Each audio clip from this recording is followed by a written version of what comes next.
Profetas e Reis, capítulo 54. Condenada à extorsão. Os muros de Jerusalém não haviam sido ainda completados, quando a atenção de Neemias foi chamada para a infeliz situação das classes mais pobres do povo. Na condição desordenada em que se achava o país, a lavoura tinha sido um tanto negligenciada. Posteriormente, em virtude da conduta egoística de alguns que tinham voltado para a Judéia, as bênçãos do Senhor não repousaram sobre sua terra, e houve escassez de cereais. A fim de obter alimento para suas famílias, os pobres foram obrigados a comprar a crédito e a preços exorbitantes. Foram também compelidos a tomar dinheiro emprestado a juros para pagar as pesadas taxas a eles impostas pelos reis da Pérsia.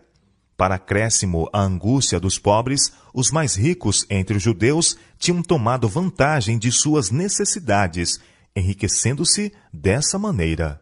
O Senhor havia ordenado a Israel por intermédio de Moisés que em cada terceiro ano fosse levantado um dízimo em favor dos pobres.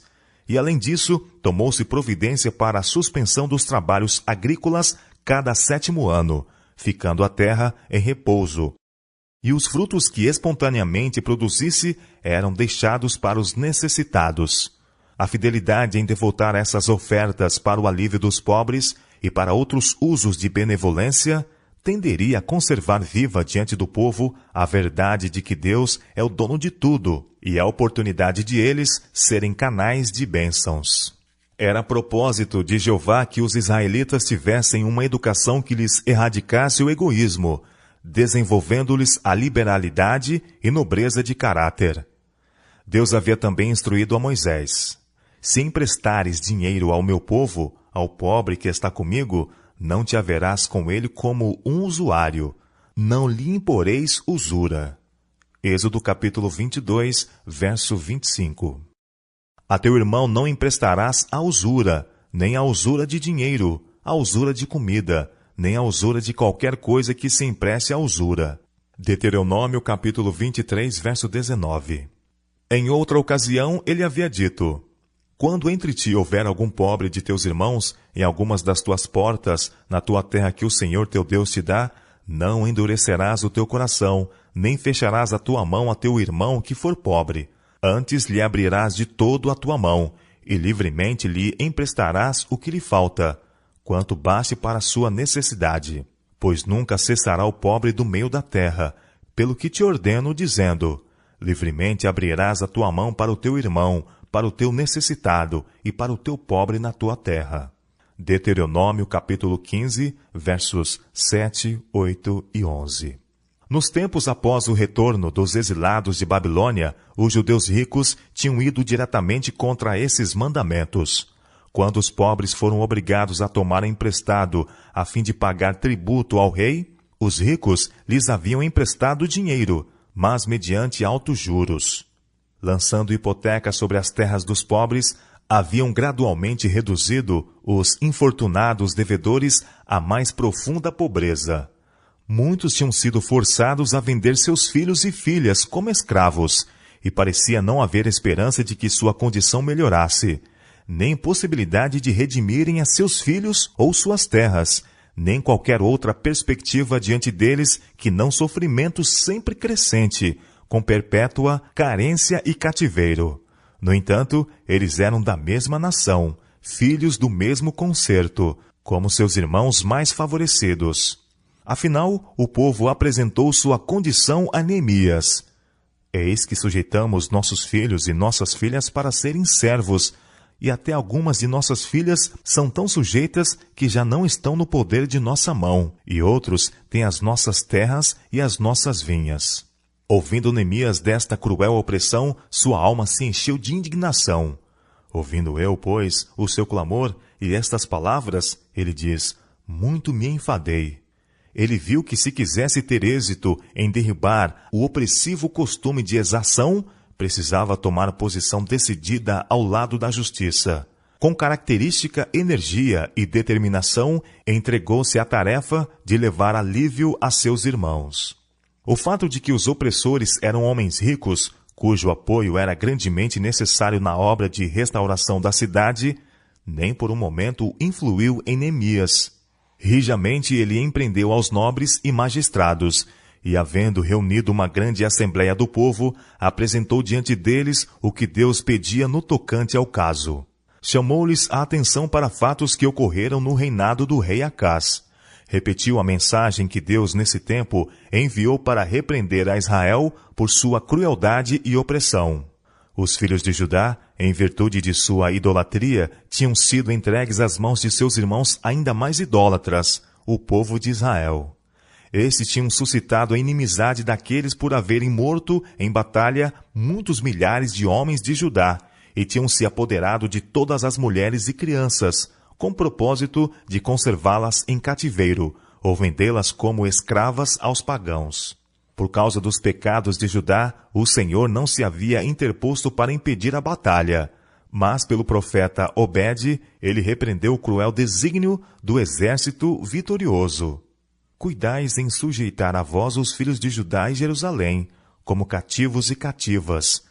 Porventura não sois vós mesmos aqueles entre os quais há culpas contra o Senhor vosso Deus? 2 Crônicas, capítulo 28, verso 10. Obed advertiu o povo de Israel de que a ira do Senhor estava inflamada contra eles, e que sua conduta de injustiça e opressão acarretaria seus juízos. Ouvindo estas palavras, os homens armados deixaram os cativos e o espólio perante os príncipes e toda a congregação. Então alguns líderes da tribo de Efraim tomaram os presos e vestiram do despojo a todos os que dentre eles estavam nus, e os vestiram e os calçaram, e lhes deram de comer e beber, e os ungiram, e a todos os que estavam fracos levaram sobre jumentos, e os trouxeram a Jericó, a cidade das palmeiras, a seus irmãos. 2 Crônicas, capítulo 28, verso 15. Neemias e outros haviam redimido alguns dos judeus que tinham sido vendidos aos pagãos, e ele agora colocava sua conduta em contraste com as dos que, por amor de lucros mundanos, estavam escravizando a seus irmãos. Não é bom o que fazeis, disse ele. Porventura não devieis andar no temor do nosso Deus, por causa do opróbrio dos gentios, os nossos inimigos? Neemias mostrou-lhe que ele próprio, estando investido da autoridade do rei da Pérsia, podia ter requerido grandes contribuições para o seu benefício pessoal. Mas, em vez disso, não havia tomado nem mesmo o que de justiça lhe pertencia, mas havia dado liberalmente para socorrer os pobres em suas necessidades. Ele instou com aqueles entre os magistrados judaicos que haviam sido culpados de extorsão para que pusessem fim a esta obra iníqua, restituíssem as terras dos pobres, bem como o dinheiro que lhes havia arrancado na excessiva taxa de juros, e que lhes emprestassem sem hipocrisia ou usura. Essas palavras foram ditas na presença de toda a congregação. Tivessem os magistrados escolhido justificar-se, e teriam tido oportunidade de fazê-lo. Mas não ofereceram escusas. Restituir-lo-emos, eles declararam, e nada procuraremos deles. Faremos assim como dizes.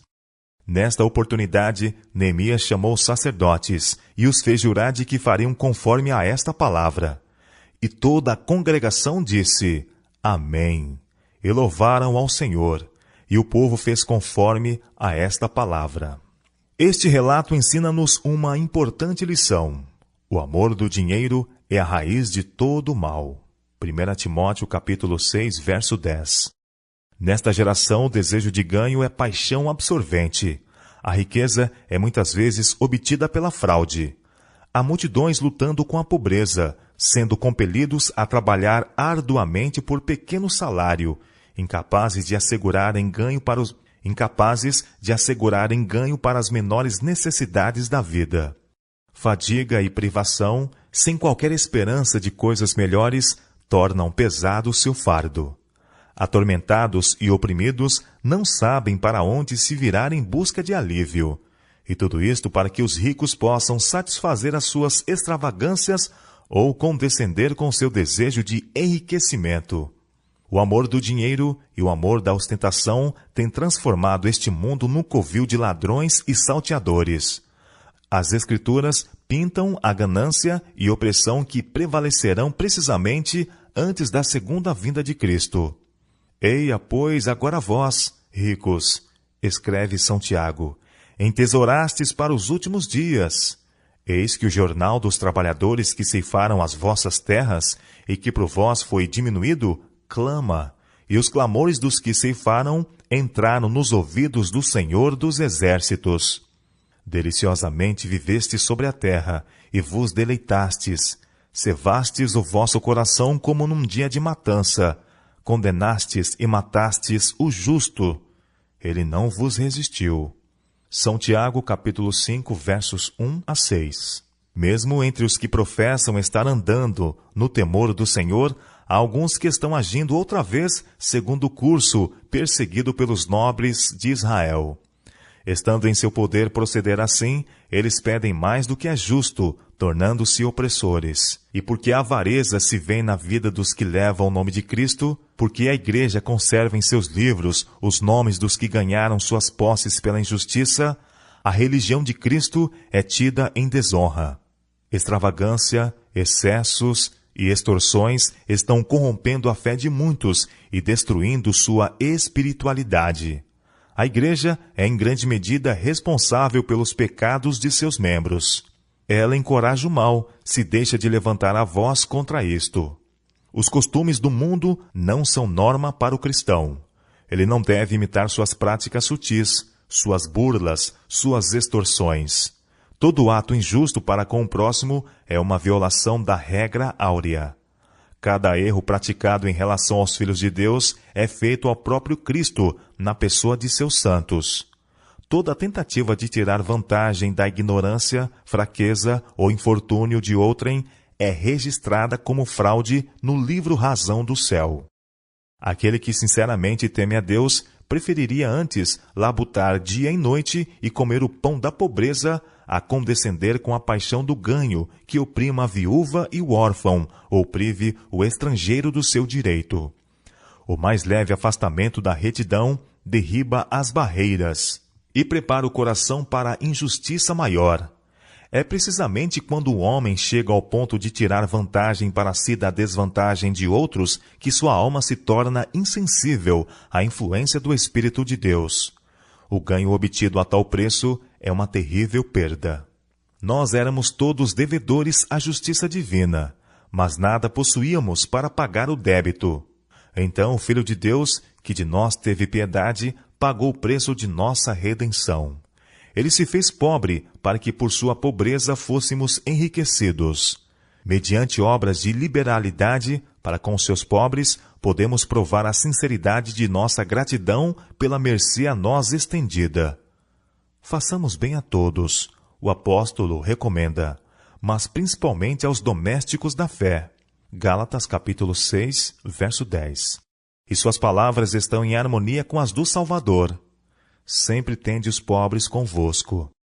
Tudo o que vós quereis que os homens vos façam, fazei-lho também vós, porque esta é a lei e os profetas.